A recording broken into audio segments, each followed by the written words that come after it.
Welcome to the sustainability principle of energy. Never heard of it? Few people have. I discovered its existence only recently and I am still trying to get a handle on it. It seems to be profound, very challenging, and my first impressions are that it is a really useful tool for helping us all survive.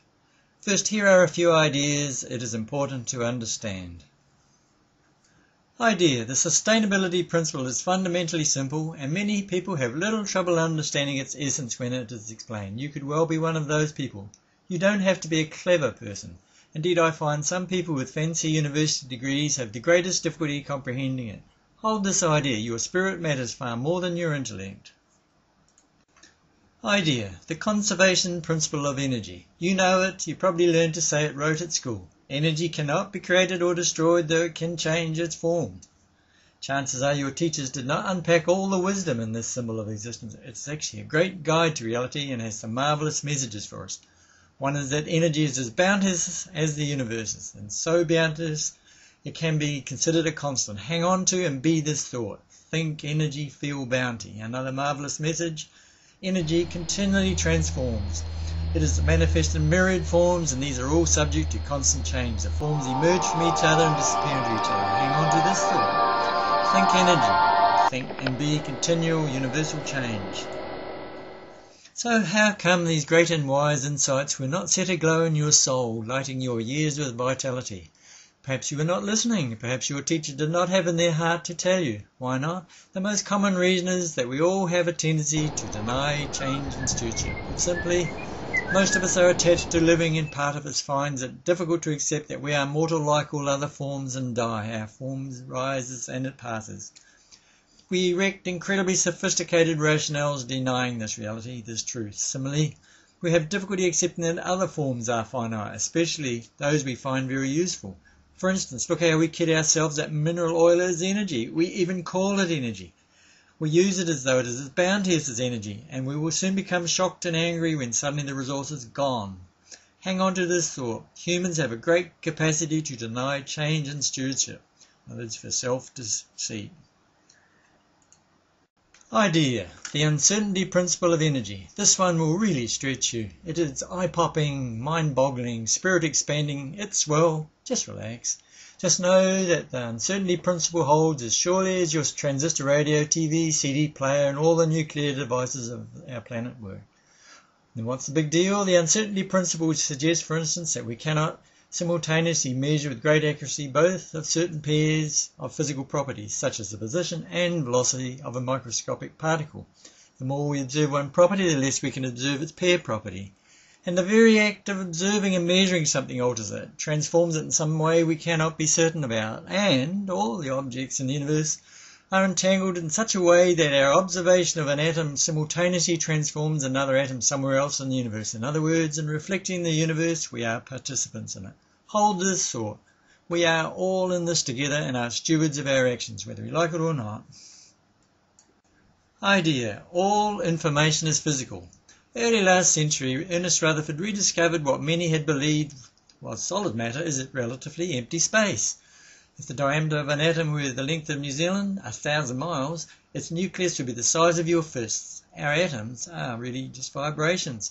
We are now rediscovering the converse. What we thought was non-matter, such as thoughts, emotions, metaphors, symbols, etc., are always manifest in some material form. The symbols I use to communicate to you are as physical as the electrochemical reactions in the synapses of our brains and any of the electrons in our computers. Hold this thought.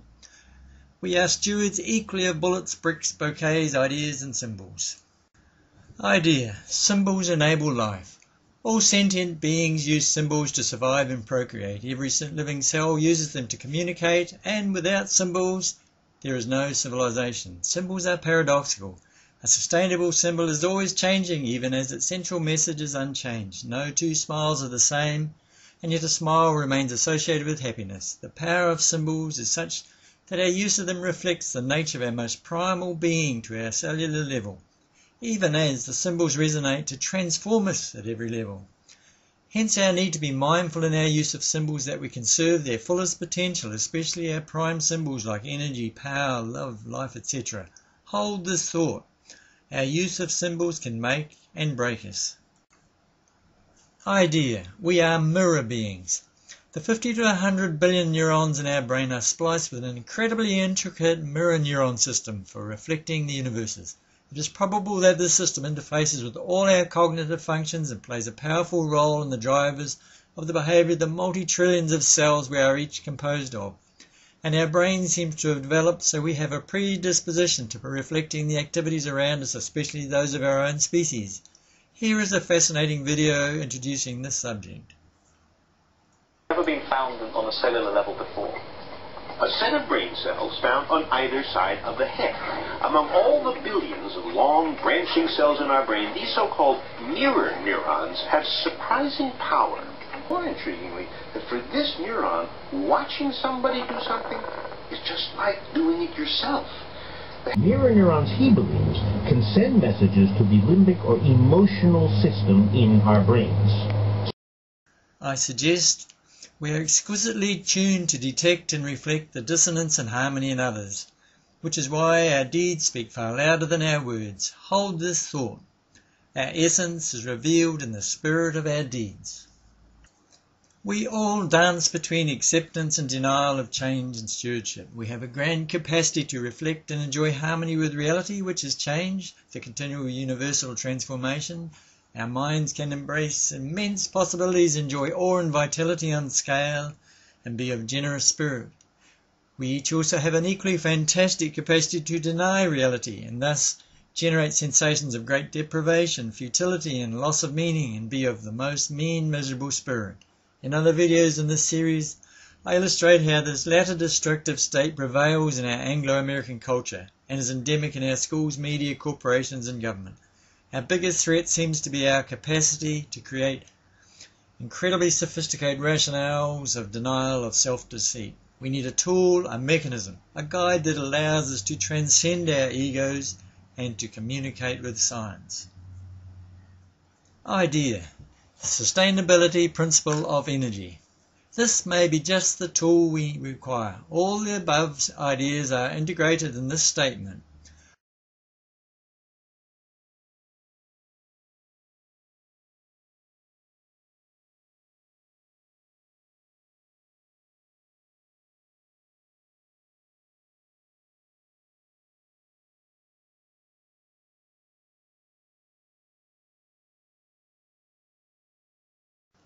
The essential and ancient message is, the more we accept change, the greater the harmony we know. The more we deny change, the greater the misery we know. The sustainability principle can act as a guide, a predictor, and a psychoanalyzer. It is a guide because it indicates which symbol uses tend to put us at lesser or greater risk, or if you like, destroy or enhance the state of science in our society. It is a predictor because it enables us to evaluate a symbol use and predict whether the individual or group employing a certain use of a symbol will tend to generate harmony or dissonance. It enables us to psychoanalyze individuals and societies for their levels of sanity, in particular for evidence of psychosis and psychopathy. It reveals how in touch we are with reality, which of course is the universal change, and how much we embrace our roles as stewards of our actions. The principle is an eminently practical tool, as I show on my website. I look at a score of the prime symbols we use to communicate the nature of energy generally and of our planetary systems in particular. The principle reveals that our popular uses of these symbols are extremely unsustainable. It indicates we are asking for huge trouble. It is a very wonderful tool if used with compassion. It shows how we can use these symbols in ways that work to generate peace, prosperity and awe. Even a child of 10 can learn to use it, to identify and question the denial in their teachers, media and politicians and other elders. Even a child of 10 can use it to generate the possibilities of a rich, vital and sustainable existence for human beings the world over. Such is the power of the sustainability principle of energy. Be mindful to use it with compassion, for when we enjoy that state of being, we experience greater science, and this in turn enables the arts, languages and civics and all that we know as civilization to flourish. Everyone, I thank you.